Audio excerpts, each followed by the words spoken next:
Hey guys, Tibbs here. I'm just going to go over a few things with you. I have plenty of projects to do. I have this Friends of Sea Haven. Um, I got to get the fancy top on it, do the Rosetta here to match that one if I want to. I have, let's see, this antique rocker, grandmother's chair, I guess it's called, to reupholster and make some kind of pillow for the back and seat. And I'm not really a seamstress, but it's a project I need to take care of. Let's see, we have this table here that I put the original top back on it just so I could use it for now. I'm going to be doing something with that. I have this this ideal cooker or whatever it is. I need to get that done. And I have this old sewing machine. I'm going to use that sink and make this into a bathroom vanity. And I have a couple other projects I want outside, but basically I have this big beam that was cut out from down cellar. On the other side of the house, they're putting a wood stove in the basement, and it's probably a piece of old, maybe chestnut, I'm not sure, but I want to make something out of it. And when you want to do a project, you want to make sure that you're definitely in the mood for doing it, kind of like painting or drawing. You can't speed through anything, and you want to take your time and put your mind to it and figure out exactly what you want to do with it. So the first thing I got to do is talk to my daughter. She has a light that I don't think she's going to use. It's kind of like a hanging chandelier type thing, but it's older and it has the look I'm looking for. I want to make possibly dual lamps out of this. Decorate it so that they fairly match. I put that chain that I picked up the other day on there just to, give it a little character for now. But definitely the post has some character to it, and before it ends up being kindling for somebody's fire, I wanted to save it and make something out of it. So the first thing I got to do is definitely call my daughter and ask her if she's going to use those or that lamp that's out there. So I'm going to give her a call and find out, and we'll get back to you. It'll take step-by-step videos of what I'm going to do with this post. Later. Okay, so this is the dusty, dirty, been hanging out on the porch for 6 months to a year light. And it's really not as ugly as it looks. But I think it's, it's got these really cool decorative arms. And, it's got that older look to it. And it probably is, from the 50s.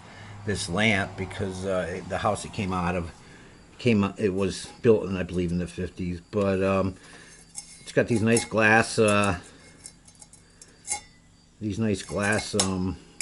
shades, and the idea is to take two of them on each corner and attach them to the project we're doing. So we'll have 4 of them taken care of and 1 left over.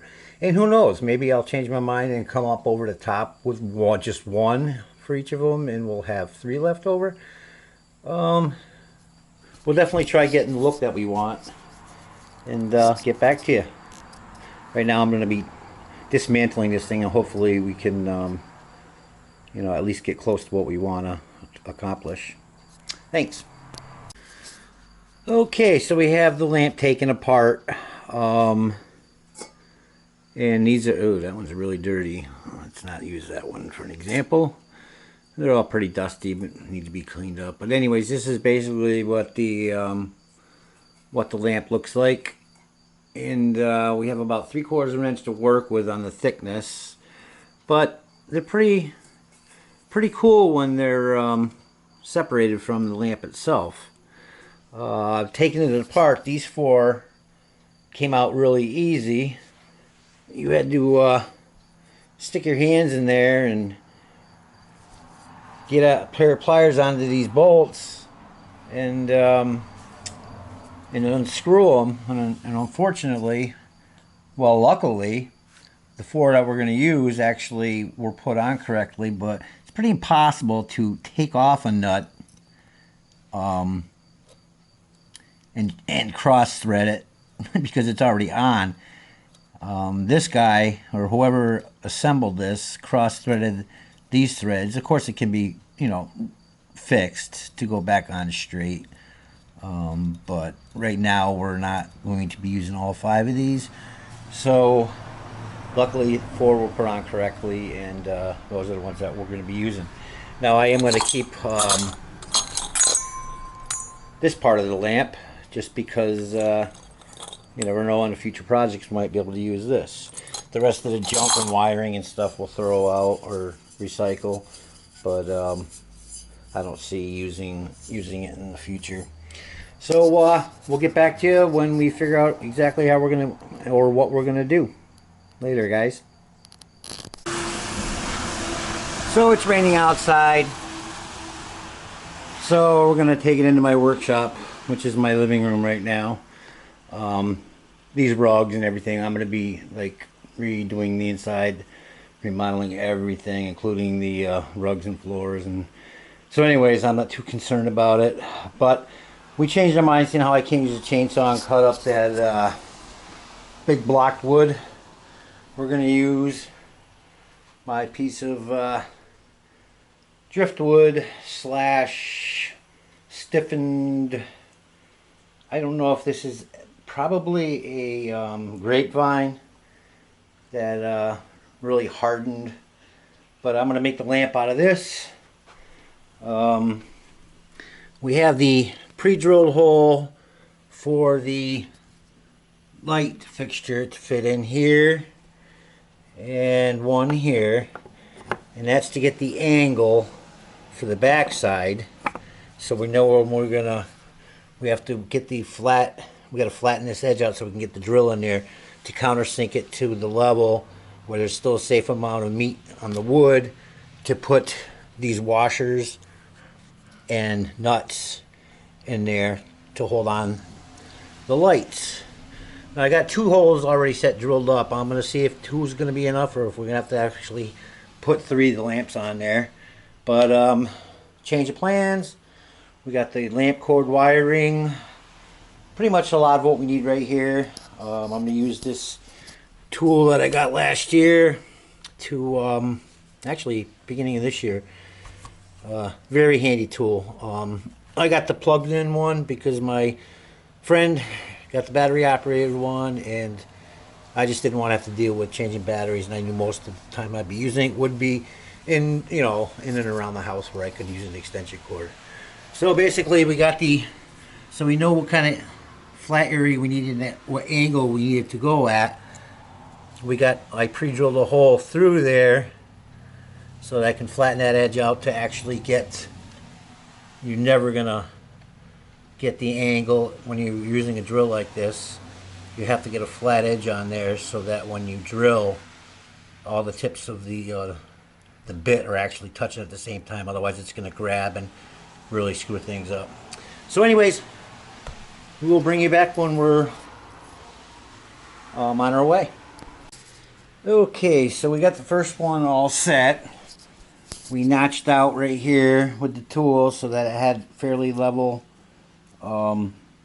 surface to start that boring drill bit to get down in there. We're at the right thickness where we can put it in, put the washer on and the bolt. We're gonna have to use a needle nose pliers or probably a deep socket for in there.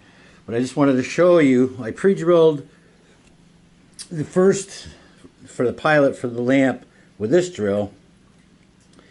so far. And then I used the pilot drill, a small one, to come through so I knew where to go. We leave this drill in to get the angle we want to bore down through so that we get down to the thickness that we can attach the other lamp. And then I start boring down with this, and as you can see, it won't go any further. That's because I left this drill in, and now is where I have to be careful. Slowly bore down through until there's probably 3/8 of an inch of the meat left to hold that lamp in position, the arm and everything. I think we're going to go with 2. Hopefully we get the look we want. Just 2 lampshades, because I don't want to lose the integrity of the wood strength. We don't want to build one down here where it's too low to the ground. But I think with just the 2, it'll look nice, and that'll leave me with 3 more lamps to do another project with. So we'll get back to you when we're set up and ready to move on to the next step. Thanks, guys. Okay, guys, and with no further ado, this isn't the ideal place for it. I didn't take the time to do a few things just yet, but this is the lamp after it's finished. Well, not completely finished. Got to do a better job of hiding the cords and everything. But I'm going to set you here for a second, and then we're going to plug it in. And voila. Like I said, we're going to get this brown cord attached to the back more. But basically, I still got to dust the lamps. I didn't even dust the lampshades yet, but I just kind of put it there just to kind of show, you know, basically what can be done. So take it for what it's worth, but you know, it was a free lamp. It was a free piece of wood. The only thing that's costing me money now is the electricity, but I like it. And till the next time, Tibbs out. Okay, guys, sorry about that. I watched the first recording, and I saw the spot on the lens and decided to do a quick reshoot. Not entirely, but I took the pictures down that I had hanging there, and wow, I got some dusting and cleaning to do, especially the stuff that is hanging. But anyways, so you don't have that glare. This is the light again. Like I said, we're gonna have to hide the cord. But you know, it kind of gives you a general idea of the look you can get using you know, stuff you find in the woods. I particularly like this a lot.